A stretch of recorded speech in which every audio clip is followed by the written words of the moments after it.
नमस्ते प्यारे विद्यार्थियों, गोविंदगढ़ महाविद्यालय द्वारा चलाई जा रही ऑनलाइन कक्षाओं में मैं दीपक कुमार, सहायक आचार्य हिंदी, आप सभी का हार्दिक स्वागत करता हूं, अभिनंदन करता हूं। और जैसा कि आप जानते हैं, हमारी पिछली कक्षाओं में, हमारे पिछले वीडियोस में हमने बात की है अयोध्या सिंह उपाध्याय हरिऔध की रचना प्रिय प्रवास के छठे सर्ग में जब राधिका श्री कृष्ण के वन में चले जाने के बाद अत्यंत व्याकुल हो जाती है तो वह अपनी विरह व्यथा को बताते हुए पवन को दूत की तरह से श्री कृष्ण के पास भेजना चाह रही है। और भेजने से पहले, पवन को श्री कृष्ण के पास मथुरा भेजने से पहले वह मार्ग में क्या उसे करना है, क्या उसे नहीं करना है और कौन से दायित्वों का निर्वाह करते हुए उसे मार्ग में जाना है और जाकर के किस तरह का मार्ग कैसा होगा और मार्ग में आने वाले जो दृश्य होंगे वो कैसे होंगे और उस समय उसे किस तरह का क्रिया व्यवहार करना है, इस संबंध में हिदायत दे रही है, नसीहत दे रही है, उसे मार्गदर्शन दे रही है। उसी विषय को हम आगे बढ़ाते हैं और आज कुछ अन्य छंदों के साथ मैं प्रस्तुत हुआ हूँ। आपके स्क्रीन पर भी आप इन छंदों को पढ़ सकते हैं। कुंजों बागों विपिन यमुना कूल या आलयों में सदगंधों से भरित मुख की वास संबंध से आ, कोई भौरा विकल करता हो किसी कामिनी को तो सद्भावों सहित उसको ताड़ ना दे भगाना। यहाँ कहा जा रहा है राधा के द्वारा कि हे पवन, जब तुम मथुरा पहुँच जाओगी तो मथुरा के बाग में, उपवन में, तड़ाग में, सरोवरों में आप वहाँ जाना और वहाँ घूमना और वहाँ घूमते हुए तुम्हें कौन कौन से दृश्य मिलेंगे, इस संबंध में निर्देशन दिया जा रहा है। अब देखें वो क्या कह रही है कि जब तुम कुंज में जा रही होगी, बाग में या विपिन में, बगीचे में, उद्यान में, यमुना कूल या तुम जब यमुना के किनारों पर होगी या आलयों में या तुम जब किसी भवन में प्रवेश करोगी तो सदगंधों से भरित मुख की वास संबंध से आ, तो हो सकता है सदगंध से भरित मुख को की सदगंधों से मतलब सुगंधित मुख की गंध से प्रेरित होकर के कोई भंवरा वहां आ जाए और वह किसी कामिनी को, किसी सुंदर स्त्री को व्याकुल करता हो, परेशान करता हो, उसे कष्ट प्रदान कर रहा हो तो सद्भावों सहित उसको ताड़ ना दे भगाना। तो तुम बड़े सद्भाव के साथ या उसमें सद्भाव का समावेश करके तुम उसे ताड़ करके भगा देना। ताड़ना को वैसे भी मेवात क्षेत्र में भगाना ही प्रयोग होता है, भगाना की जगह पर ताड़ना शब्द का ही प्रयोग होता है। तो यहाँ पर दोनों शब्द अलग अलग प्रयोग हुए हैं कि ताड़ना दे भगाना अर्थात उसे डांट कर तुम भगा देना, लेकिन बड़े सद्भाव के साथ। उस पर भी तुम्हें कटुता का व्यवहार या कटुता प्रदर्शित नहीं करनी है, उसके साथ कठोरता का व्यवहार नहीं करना है। आगे देखें, तू पावेगी कुसुम गहने कांतता साथ पहने उद्यानों में वरनगर के सुंदरी मालिनियों को। और जब तू पहुँचेगी मथुरा तो वहाँ पर सुंदर मालिनें होंगी। मालिनी समझते हैं ना आप, कि माली की पत्नी मालिन, तो वहाँ पर बहुत सारी मालिनें होंगी उद्यानों में, उस श्रेष्ठ नगर में। वरनगर का मतलब है श्रेष्ठ नगर। उस श्रेष्ठ नगर के उद्यानों में मालिनें होंगी जिन्होंने पुष्प के गहने अपने शरीर पर बड़े सुंदरता के साथ, कांतता के साथ का मतलब है बड़ी सुंदरता के साथ उन्होंने अपने शरीर पर कुसुम के, फूलों के आभूषण बना करके धारण किए होंगे। वे कार्यों में स्वयं प्रियतम के तुल्य ही लग्न होंगी और वो अपने प्रियतम के साथ बगीचों में लगी हुई होंगी, संलग्न होंगी कार्य में। जो श्रांता हो, यदि वो थोड़ी भी थक जाएं तो सरस गति से तू धीमे धीमे चल करके अपनी मधुर गति से तू उन्हें मोह लेना।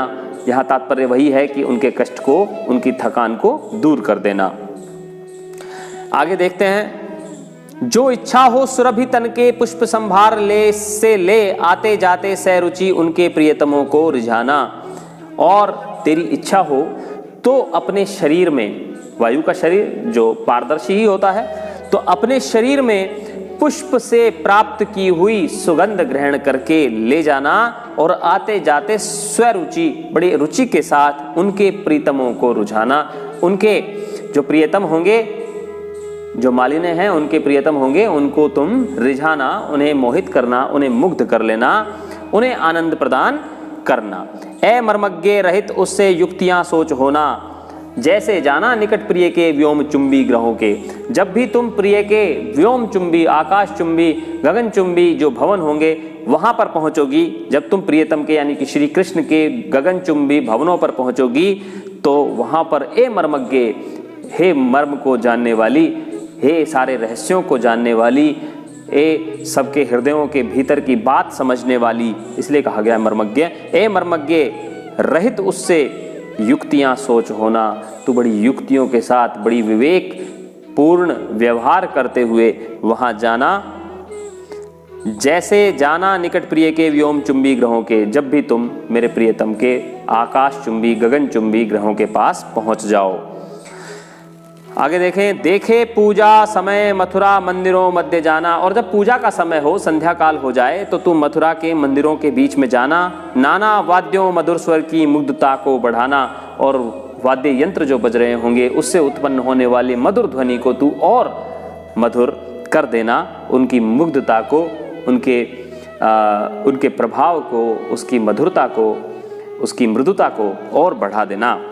किंवा लेके रुचिर तरु के शब्दकारी फलों को, या तो फिर ऐसा करना, किंवा का मतलब है या तो ऐसा करना, लेके रुचिर तरु के शब्दकारी फलों को, और जो फल तरु पर लग जाते हैं, सूख जाते हैं, तो वो बजने लग जाते हैं, खड़खड़ की ध्वनि आने लगती है।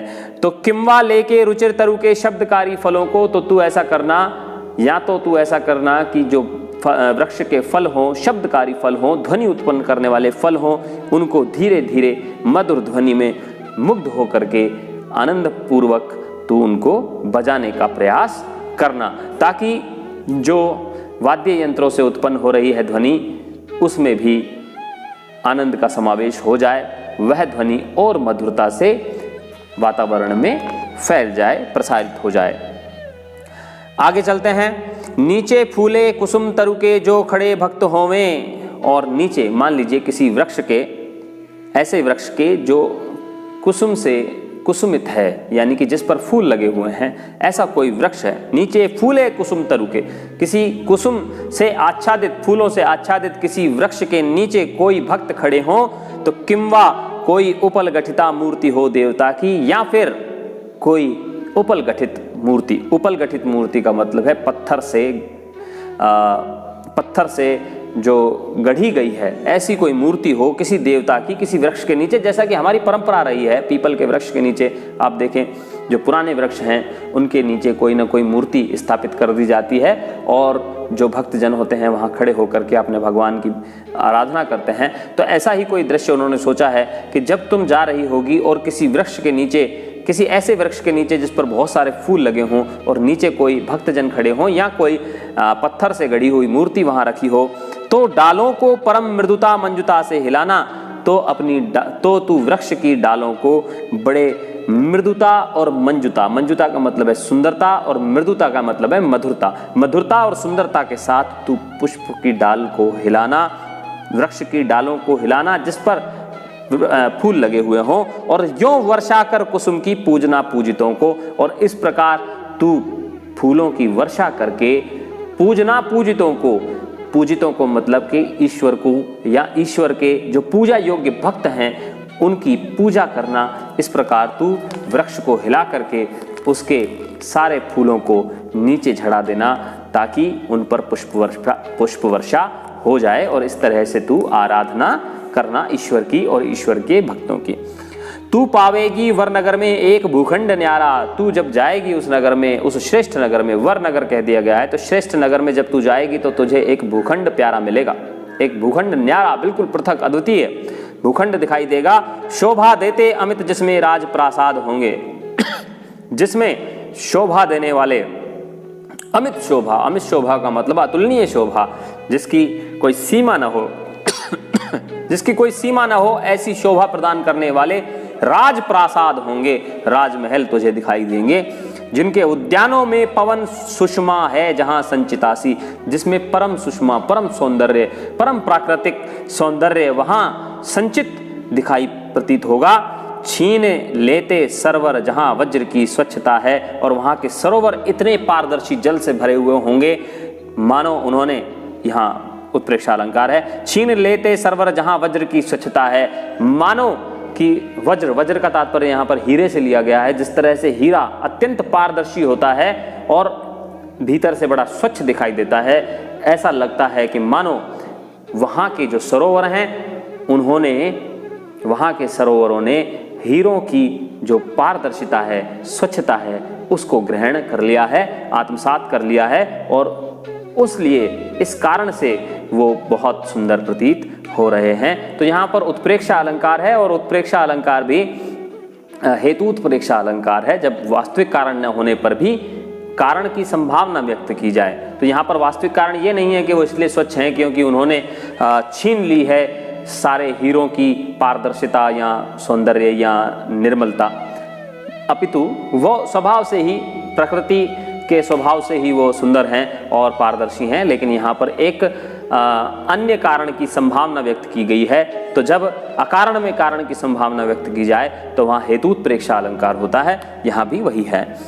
आगे देखें अंतिम छंदों में, तू देखेगी जलद तन को वहां जा वहीं तद्गता हो। तू जब वहां तद्गत होकर के जाएगी, अभी मैं समझाता हूं थोड़ा सा और इसको समझें, कि तू देखेगी जलद तन को, बादल रूपी शरीर, बादल रूपी शरीर को जब तू देखेगी, तो बादल रूपी शरीर किसका? बादल का मतलब है घनश्याम, घनश्याम का शरीर मतलब जो सांवला शरीर है। तो यहाँ कृष्ण के लिए प्रतीकित किया गया है, कृष्ण की ओर संकेत किया गया है कि तू जब वहां जाएगी तो तू श्री कृष्ण के सांवले शरीर को देखेगी। रूपक अलंकार है जलद तन में, को जा वहीं तद्गता हो, और तू जब वहां जाएगी तो तू इतना मोहित हो जाएगी कि तू श्री कृष्ण के शरीर के साथ ही तदाकार हो जाएगी, उसमें एकमेक हो जाएगी। होंगे लोने नयन उनके, होंगे लोने नयन, लोने का मतलब है, लोने शब्द जो है लवण से बना हुआ है, लावण्यमयी शब्द से बना हुआ है। तो लावण्यता से युक्त जो नयन है उनके, वो तुम्हें दिखाई देंगे।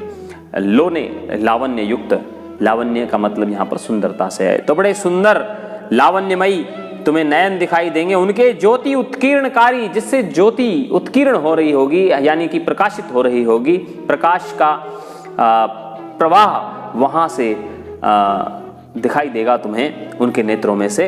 ज्योति उत्कीर्णकारी यानी कि निर्मल ज्योति से उनके नेत्र प्रकाशित होंगे।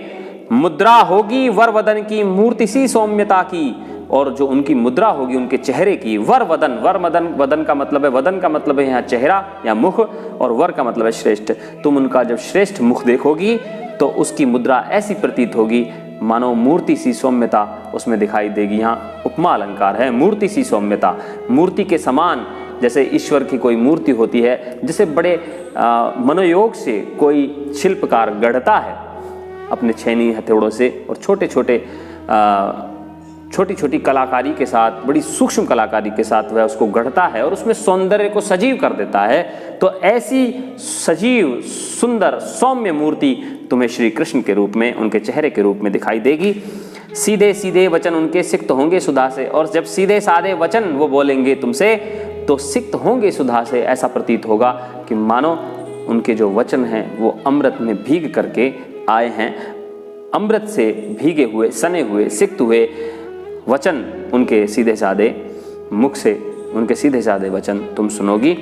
नीले फूले कमल दल सी गात की श्यामता है, और नीले फूले हुए कमल के पत्तों के समान उनके शरीर की श्यामलता तुम्हें दिखाई देगी। तो यहाँ पर उपमा अलंकार है क्योंकि यहाँ पर कमल के पत्तों, नीले कमल के पत्तों से तुलना की जा रही है श्री कृष्ण के गात यानी शरीर की। तो उनका जो शरीर है वह नीले पत्तों के समान दिखाई देगा कमल के।